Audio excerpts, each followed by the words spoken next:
जय हिंद। 24 अगस्त की शाम में ये वीडियो शूट हो रहा है और कुछ मिनट पहले ही यूनिवर्सिटी ऑफ हैदराबाद की वेबसाइट पे एक नया नोटिफिकेशन आया है, क्योंकि लगभग 3 से 4 दिन पहले आपने एक वीडियो देखा होगा हैदराबाद में जो नए पीएचडी के फॉर्म आए, उसको लेकर आपने वीडियो देखा होगा 20 या 21 तारीख में, 3 दिन पहले। उसी वीडियो का सेकंड पार्ट इसीलिए बनाना पड़ रहा है, जो जानकारियाँ पहले नहीं थी नोटिफिकेशन और वेबसाइट में वो अब आ गई हैं और 2 नई जानकारियाँ या कहें 2 नए परिवर्तन अब कर दिए गए हैं फॉर्म के अंतर्गत। तो नई जानकारियाँ क्या हैं और क्या नए बदलाव किए गए हैं पीएचडी के फॉर्म में, उसके हम आपसे बातचीत करेंगे इस छोटे से वीडियो में। और यूनिवर्सिटी ऑफ हैदराबाद जो कि सेंट्रल यूनिवर्सिटी है, 22 और 23 के सेशन के पीएचडी के एप्लीकेशन फॉर्म आए हैं और फिलअप करने की जो डेट है, स्टार्टिंग डेट है 25 अगस्त है, यानी कि कल फॉर्म भरने की डेट स्टार्ट हो जाएगी और सुबह 11 बजे के आसपास 11 AM के आसपास आप फॉर्म को जाकर वेबसाइट पे ऑनलाइन माध्यम से भर सकते हैं।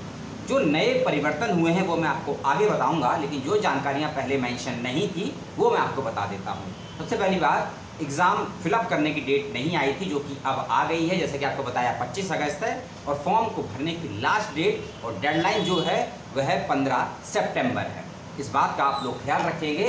और 15 सब्जेक्ट में ही एप्लीकेशन फॉर्म निकले हैं। ये सब्जेक्ट पहले भी आपको बता चुका हूँ, फिर से आपको मैं रिपीट कर देता हूँ ये कौन कौन से डिपार्टमेंट हैं जिसमें अप्लाई कर सकते हैं आप। Applied mathematics, statics, computer science, physics, electronic science and engineering, chemistry, bio chemistry, plant science, microbiology, animal biology, biotechnology, system and computational biology, public health, biomedical science और कॉग्निटिव साइंस। लगभग सारी की सारी फैकल्टी साइंस की है। Arts और social science और including humanity के सब्जेक्ट के अभी सीटें और फॉर्म नहीं आए हैं। जब आएंगे वो फॉर्म तो आपको उसकी जानकारी दे दी जाएगी। ये जानकारी जो नहीं आई थी वो आपको दे दी, अब जानकारी जो नई आई है उसको सुन लीजिए। और बहुत से लोगों को तकलीफ होगी, और जिनको तकलीफ होगी कमेंट करके ज़रूर बताइएगा। पहली नई जानकारी और जो परिवर्तन किया गया है 17 अगस्त के नोटिफिकेशन के अनुसार और 21 अगस्त को जो वीडियो देखना उसमें मैंने बताया था कि जितने भी एप्लीकेशन फॉर्म आए हैं सभी के सभी एग्जाम्प्टेड कैटेगरी में हैं, यानी कि आप नेट और JRF क्वालिफाई हैं तभी इस फॉर्म को भर सकते थे और आपको डायरेक्ट इंटरव्यू के लिए बुलाया जाएगा। अब उसमें हो गया है परिवर्तन हो गया है। वो परिवर्तन क्या कहता है कि अब जो भी बच्चे अप्लाई करेंगे उनको एंट्रेंस एग्जामिनेशन देना होगा, चाहे आप नेट क्वालिफाई हैं या JRF क्वालिफाई हैं, एंट्रेंस एग्जामिनेशन देना होगा। पहली ये कंडीशन है। और दूसरी कंडीशन ये है, कुछ सब्जेक्ट में खासकर जो बच्चे JRF हैं और जिनका JRF यदि CSIR या UGC का है उनको एग्ज़ाम नहीं देना है, लेकिन जो नेट क्वालिफाई हैं उनको एग्ज़ाम देना होगा एंट्रेंस एग्जामिनेशन। दूसरा बदलाव एक और है कि एंट्रेंस एग्जामिनेशन भी 100 नंबरों का नहीं होगा। कुछ डिपार्टमेंट में या कुछ सब्जेक्ट में एंट्रेंस एग्जामिनेशन 35 नंबर का होगा, कुछ में होगा 40 नंबर का और कुछ में होगा 50 नंबर का और कुछ में होगा 52.5 नंबरों का। अब ये किस हिसाब से यूनिवर्सिटी ऑफ हैदराबाद ने बनाया है, पिछले 2.5 साल के रिकॉर्ड का जो मेरा करियर है यूट्यूब पर, ऐसा नोटिफिकेशन आज तक तो नहीं देखा है कि इस प्रकार से नंबरों को डिवाइड किया गया है एंट्रेंस एग्जामिनेशन के पॉइंट ऑफ व्यू से।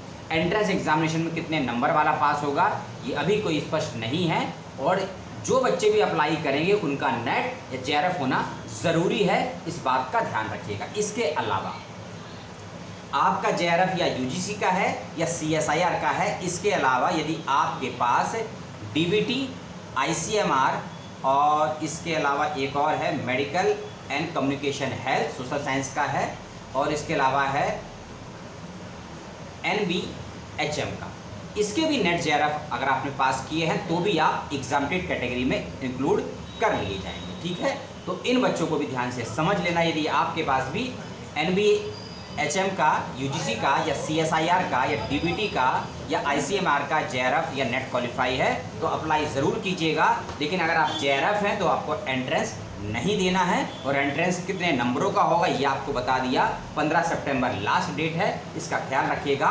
और 25 अगस्त को फॉर्म अप्लाई करने की डेट भी स्टार्ट हो जाएगी, इसको आप देख लीजिएगा। एक और नई और अच्छी खबर ये आई है कि जो भी बच्चे PhD में सिलेक्ट होंगे और अगर उन बच्चों का JRF नहीं है तो उन बच्चों को मौका मिलेगा 2 अलग अलग प्रकार की स्कॉलरशिप में सिलेक्ट होने का। डायरेक्ट आपका सिलेक्शन हो जाएगा। और स्कॉलरशिप है AICTE की डॉक्टर फेलोशिप और दूसरी है प्रधानमंत्री research fellowship. University of Hyderabad हर साल फॉर्म निकालती है अलग से, लेकिन इस साल जो फॉर्म आए हैं इस एडमिशन प्रोसेस में जिन भी बच्चों का सिलेक्शन होगा इन 15 डिपार्टमेंट में PhD के लिए, यदि उनका JRF नहीं है और नेट क्वालिफाई है तो आप इस वाले एप्लीकेशन फेलोशिप के लिए भी सिलेक्टेड हो जाएंगे। बस आपको नॉर्मल सा फॉर्म भरना है, ठीक है। इसका ध्यान रखिएगा। नया नोटिफिकेशन, पुराना नोटिफिकेशन और पुराना वाला वीडियो आपको दोनों ही मिल जाएंगे डिस्क्रिप्शन बॉक्स में, और सारी जानकारी आपको मिल जाएगी वेबसाइट पर। एक और बात, अभी तक विश्वविद्यालय की वेबसाइट पर प्रोस्पेक्टर नहीं आया है, और जब प्रोस्पेक्टर आएगा यदि इसमें कुछ नया बदलाव होता है उसको लेकर भी तीसरा वीडियो बना दिया जाएगा। और दूसरा, अभी तक ये क्लियर नहीं हुआ है कि किस विषय में कितनी सीटें हैं और किस कैटेगरी में कितनी सीटें हैं। तो जब प्रोस्पेक्टर आएगा तो सीटों को लेकर डिटेल में जानकारी प्रोस्पेक्टर के आधार पर दे दी जाएगी, तब एक नया वीडियो बनाकर हम आपको दे देंगे। और इसके अलावा कोई और अपडेट आपको चाहिए इस यूनिवर्सिटी का तो कमेंट करके बताइएगा। और इसके बाद करेंगे JNU की। JNU का फॉर्म आ गया है, 800 सीटें हैं, 50 से अधिक डिपार्टमेंट हैं। डिटेल में बातचीत अगली वीडियो में आपसे करेंगे, आज या कल की डेट में। आपने अपना समय दिया उसके लिए बहुत बहुत धन्यवाद। आपके पास कोई सवाल सुझाव हो ज़रूर उसको दीजिएगा और अपना ख्याल रखिएगा। जय हिंद, सलाम।